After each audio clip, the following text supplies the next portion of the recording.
Ashis Bengali math টিউটোরে তোমাদের স্বাগত জানাই। আশা করি তোমরা সবাই ভালোই আছো। আজকের আবার একটি নতুন ভিডিও নিয়ে এবং নতুন অধ্যায় নিয়ে তোমাদের সামনে এলাম।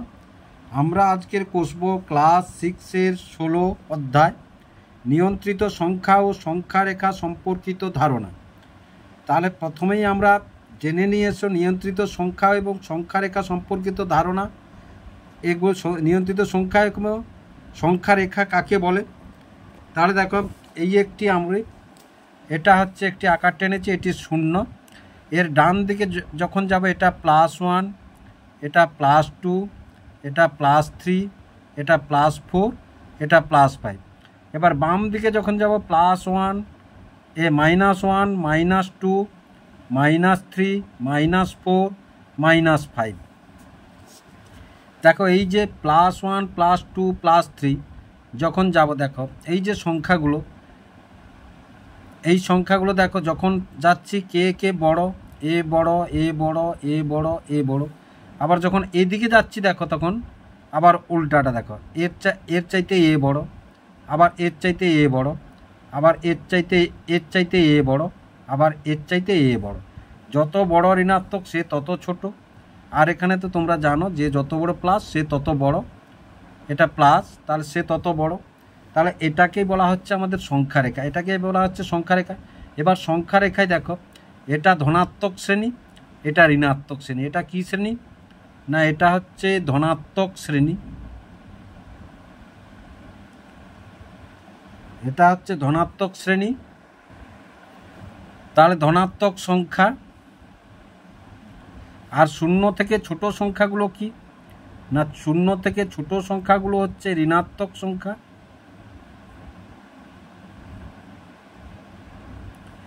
তাহলে দেখো, এই যে ঋণাত্মক সংখ্যা এবং ধনাত্মক সংখ্যা, এই সংখ্যাগুলির কিন্তু কোনো একক নেই, এই সংখ্যাগুলির কোনো কিন্তু একক নেই। এবং এই সংখ্যাগুলিকে বলা হয় কি? নিয়ন্ত্রিত সংখ্যা। এই সংখ্যাগুলিকে কি বলা হয়? না, এই সংখ্যাগুলিকে বলা হয় নিয়ন্ত্রিত সংখ্যা, নিয়ন্ত্রিত সংখ্যা। তাহলে আশা করি তোমরা বুঝতে পারলে যে নিয়ন্ত্রিত সংখ্যা কি আর ধনাত্মক সংখ্যা এবং ঋণাত্মক সংখ্যা কি। 0-র চাইতে বড় সংখ্যাগুলি হবে ধনাত্মক সংখ্যা এবং 0-র চাইতে ছোট সংখ্যা হবে ঋণাত্মক সংখ্যা। আমরা এই সংখ্যারেখায় প্রতিস্থাপন করতে পারবো যে কোনো এতে।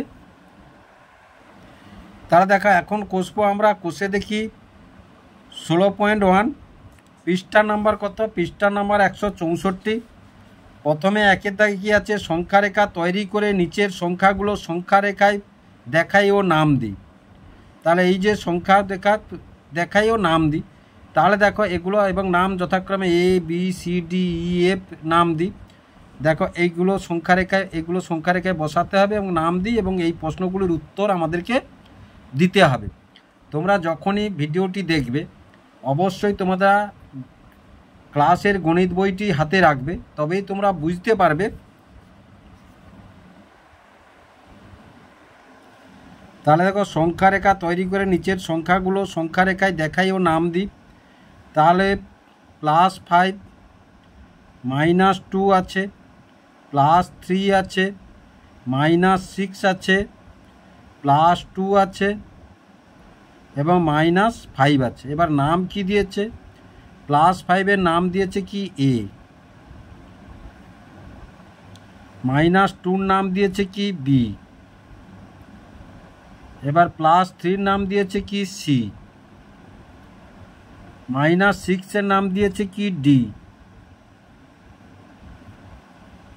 +2-র নাম দিয়েছে কি? E।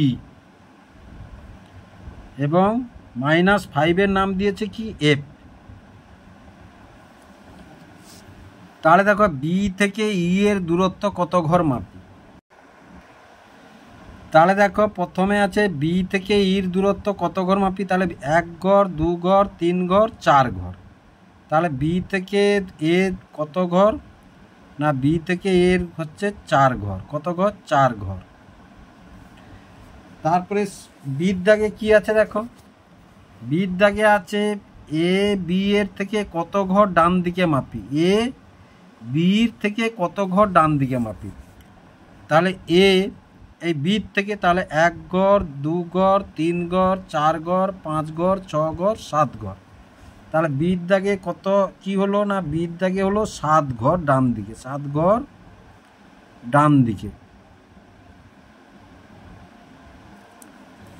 তারপরে সির দাগেরটা দেখো, ডি ইর থেকে কত ঘর বাম দিকে মাপি, তাহলে ডি ইর থেকে কত ঘর বাম দিকে মাপি, তাহলে এই যে ডি, তাহলে ইর থেকে এদিকে মানে বাম দিক, এদিকে মানে বাম দিক, তাহলে 1 ঘর 2 ঘর 3 ঘর 4 ঘর 5 ঘর 6 ঘর 7 ঘর 8 ঘর।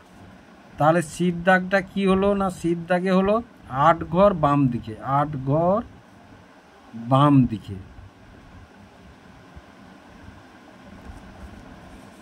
এবার ডিতে কি আছে দেখো, ডিতে আছে ডি এফ এর থেকে কত ঘর বাম দিকে মেপে লিখি, ডি এফ এর থেকে কত ঘর বাম দিকে মেপে লিখি। তাহলে দেখো ডি এফ এর থেকে, তাহলে ডি এফ এর থেকে কত ঘর বাম দিকে, কত ঘর বাম দিকে মেপে লিখি। তাহলে ডির দাগে দেখো, তাহলে ডি এফ এর থেকে 1 ঘর বাম দিকে, 1 ঘর বাম দিকে।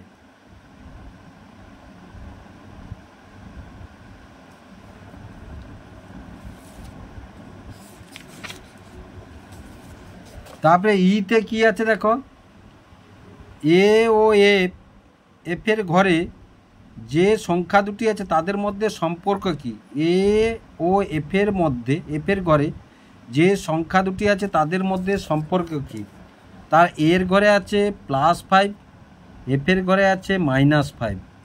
তাহলে সংখ্যা দুটি বিপরীত সম্পর্ক, সংখ্যা দুটির কি সম্পর্ক, সংখ্যা দুটির মধ্যে বিপরীত সম্পর্ক, এটা +5 এটা -5। তাহলে সংখ্যা দুটির মধ্যে বিপরীত সম্পর্ক, সংখ্যা দুটির মধ্যে বিপরীত সম্পর্ক।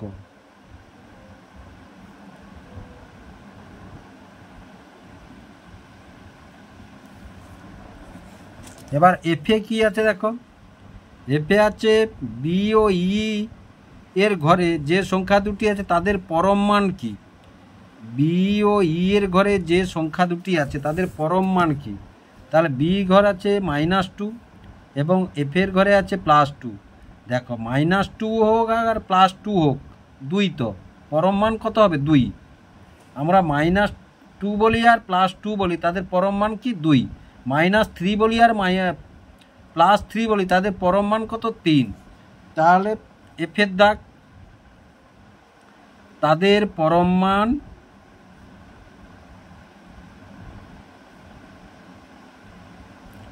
তাদের পরম মান 2। এবার দেখো 2 এর দাগে কি আছে, নিচের রাশিগুলো কি বোঝাই লিখি। দেখো -10 টাকা লাভ, তাহলে -10 টাকা লাভ মানে এখান থেকে আমরা মাইনাস কথা অর্থ এই যে তার বিপরীতটা কি হবে, 10 টাকা ক্ষতি, 10 টাকা ক্ষতি, -10 টাকা লাভ মানে 10 টাকা ক্ষতি। এবার -15 মিটার উপরে, -15 মিটার উপরে মানে 15 মিটার নিচে, 15 মিটার নিচে।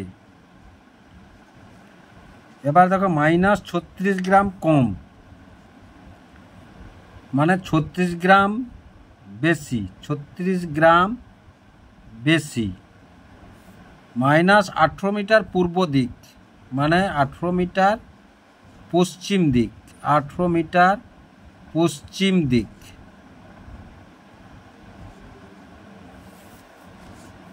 -23 টাকা জমা মানে 23 টাকা খরচ, 23 টাকা খরচ।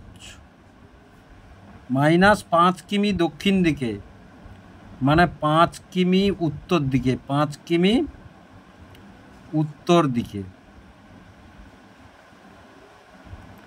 5 কিমি উত্তর দিকে। আশা করি তোমরা বুঝতে পারলে নিচের রাশিগুলো কি বোঝাই লিখি। তাহলে -10 টাকা লাভ মানে 10 টাকা ক্ষতি, -15 মিটার উপরে মানে 15 মিটার নিচে নামা, মাইনাস 36 গ্রাম কম মানে 36 গ্রাম বেশি, মাইনাস 15 মিটার পূর্ব দিকে মানে 18 মিটার পশ্চিম দিক, এবং এটার উল্টা এটা, মানে এটা বলতে উল্টা না, এটা বলতে এটা বোঝায়, এটা বলতে এটা বোঝায়।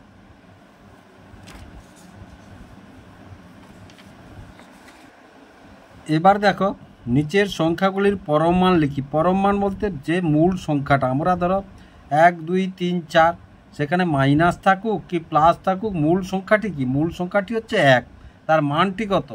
মূল মানটি হচ্ছে 1।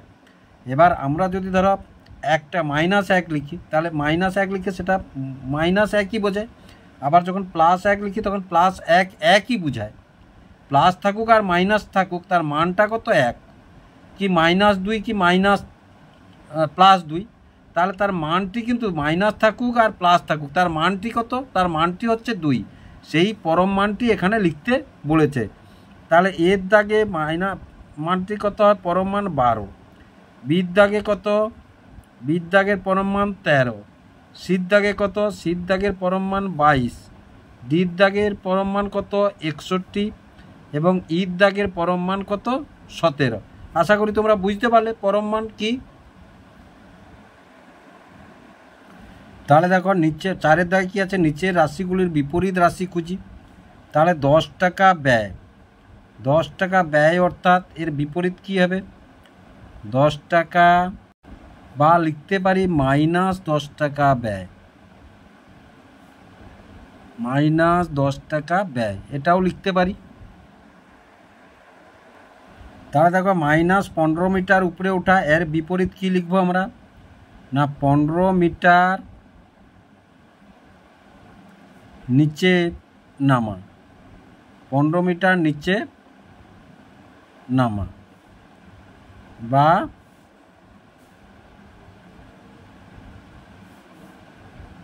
15 মিটার নিচে নামা,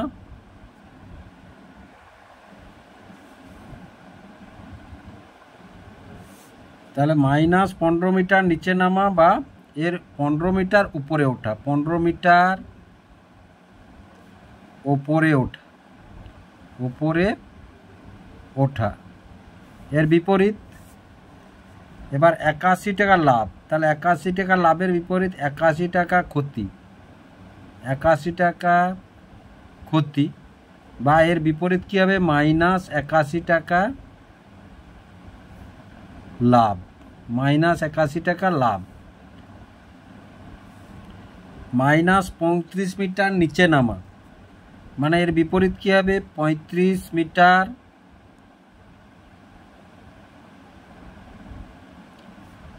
ওপরে ওঠা, ওপরে ওঠা, বা এর বিপরীত কী হবে? -35 মিটার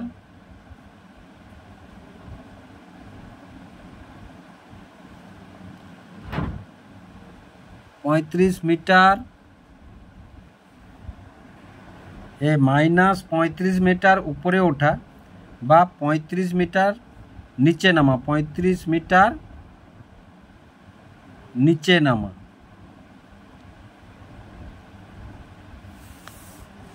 -35 মিটার নিচে নামা। 24 কিলোগ্রাম ওজন বৃদ্ধি, -24, এর বিপরীত কি? না 24 কিলোগ্রাম ওজন বৃদ্ধি, ওজন বৃদ্ধি, এর বিপরীত কি হবে? -24 কিলোগ্রাম ওজন হ্রাস, 24 কিলোগ্রাম ওজন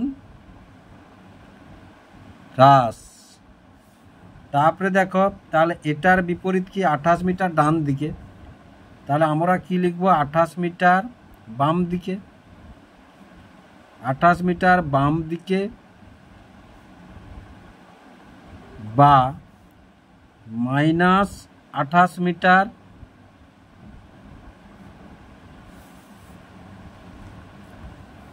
বাম দিকে।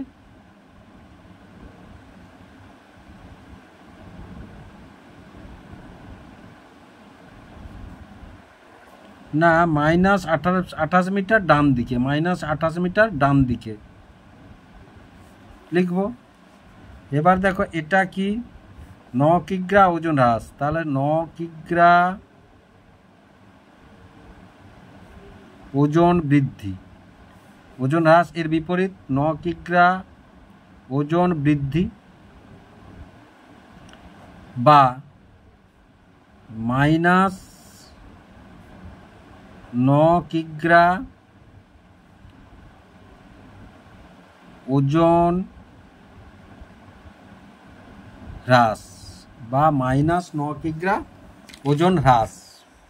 কি বলেছে, সংখ্যা রেখার সাহায্যে ফাঁকা ঘরে লেস দেন বা গ্রেটার দেন চিহ্ন বসাই। তাহলে দেখো সংখ্যা রেখা আমরা একটা করেছি 0 থেকে একবারে +16 পর্যন্ত এবং 0 থেকে -16 পর্যন্ত। তাহলে আমরা নিয়ন্ত্রণ প্রথমে দেখিয়েছি কি, যত ডান দিকে যাব তত বড়, যত বাম দিকে যাব তত ছোট। তাহলে যত ডান দিকে যাব, 0 থেকে যত ডান দিকে যাব তত বড়, 0 থেকে যত বাম দিকে যাব তত ছোট। তাহলে 0 থেকে ডান দিকে 5 মানে বড়, তার মানে 5 বড়। আবার 0 থেকে -6, তাহলে 0 থেকে যত বাম দিকে যাব তত ছোট, তাহলে 0 থেকে -6 হচ্ছে ছোট।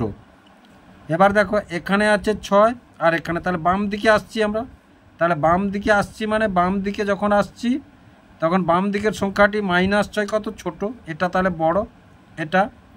এবার দেখো -8 আর -10, তাহলে -8 -10, তাহলে আমরা কি বলেছি, যত বাম দিকে যাব তত ছোট, যত বাম দিকে, তাহলে এটা -10 -8-এর চেয়ে বাম দিকে আছে, -8-এর চেয়ে -10 বাম দিকে আছে, মানে -8-এর চাইতে -10 ছোট। এবার দেখো -1 এবং -11, তাহলে -1-এর চেয়ে -11 বাম দিকে আছে, মানে -1-এর চাইতে তাহলে -11 ছোট। এবার দেখো 11 একম 15, তাহলে যত ডান দিকে যাব, তাহলে 11 থেকে 15 ডান দিকে আছে মানে 15 বড়, মানে এদিকে যত ডান দিকে যাব তত বড়, তাহলে 11 থেকে 15 ডান দিকে আছে মানে ডান দিকে বড়। অনুরূপভাবে দেখো -10 আর 2, তাহলে 2 আছে এখানে আর -10 তার বাম দিকে আছে, তাহলে যে বাম দিকে আছে সে ছোট আর যে ডান দিকে আছে সে বড়, তার মানে আমরা কাকে বলবো, একে বলবো। এবার দেখো -100 -50, যে যত বড় মাইনাস সে তত ছোট, তাহলে এখানে দেখো -100 -50-এর চেয়ে ছোটো, -100 -50-এর চেয়ে ছোটো। অনুরূপভাবে এখানে দেখো -8 -10-এর চাইতে বড়, -8 -10-এর চাইতে বড়। অনুরূপভাবে এখানে -100 তাহলে -50-এর চাইতে ছোট, তাই না? আশা করি তোমরা বুঝতে পারলে। এবার 6-এর একে কী আছে দেখো, -12-এর চেয়ে ছোটো 4টি ঋণাত্মক পূর্ণ সংখ্যা লিখি। তাহলে দেখো -12, আমরা কি বলেছি, 0 থেকে যত বামে যাব তত ছোট, তাহলে -12-এর চাইতে, তাহলে দেখো -12-এর চেয়ে ছোটো 4টি ঋণাত্মক পূর্ণ সংখ্যা। আমরা কি জানি না, যত এই সংখ্যা রেখার যত বাম দিকে আসবো তত ছোট, তাহলে যত বাম দিকে আসবো তত ছোট, মানে তাহলে -12-এর বাম দিকে কে আছে, -13, তাহলে -13, বাম দিকে কে আছে -14, বাম দিকে কে আছে -15, বাম দিকে কে আছে -16। তাহলে দেখো লক্ষ্য করে সবই ঋণাত্মক সংখ্যা এবং পূর্ণ সংখ্যা, তাহলে 4টি ঋণাত্মক পূর্ণ সংখ্যা পেলাম যারা -12-এর চাইতে ছোট, -12-এর চাইতে ছোট। -8-এর চেয়ে বড় 4টি ঋণাত্মক পূর্ণ সংখ্যা লিখি। তাহলে সংখ্যা রেখায় আমরা কি বলেছি না, যত বাম দিকে যাব তত ছোট, আবার এখান থেকে যত ডান দিকে যাব তত বড়। -16-এর চেয়ে -15 বড়, -15-এর চাইতে -14 বড়, -13-এর চাইতে -12 বড়। আবার এদিক থেকে যদি আমরা দেখি, -1-এর চাইতে -2 ছোট, -3-এর চাইতে -4 ছোট, বা এখানে 2 থেকে 1 ছোট, বা এদিকে যখন যাব 1 থেকে 2 বড়, 2 থেকে 3 বড়। নিশ্চয়ই তোমরা বুঝতে পারছো। তাহলে -8-এর চেয়ে বড় 4টি ঋণাত্মক পূর্ণ সংখ্যা লিখি। তাহলে -8-এর ডান দিকে যে ঋণাত্মক সংখ্যাগুলি আছে সবগুলি হচ্ছে -8-এর চাইতে বড়। তাহলে -8-এর চেয়ে বড় 4টি পূর্ণ সংখ্যা হলো লিখি এভাবে, তাহলে -8-এর চেয়ে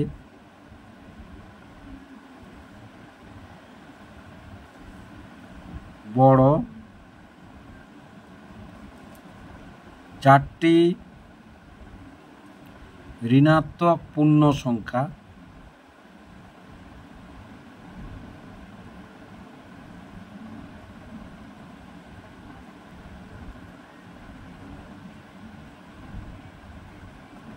তাহলে দেখো -8-এর এই ডান দিকে যে ঋণাত্মক সংখ্যা সবগুলোই -8-এর চাইতে বড়।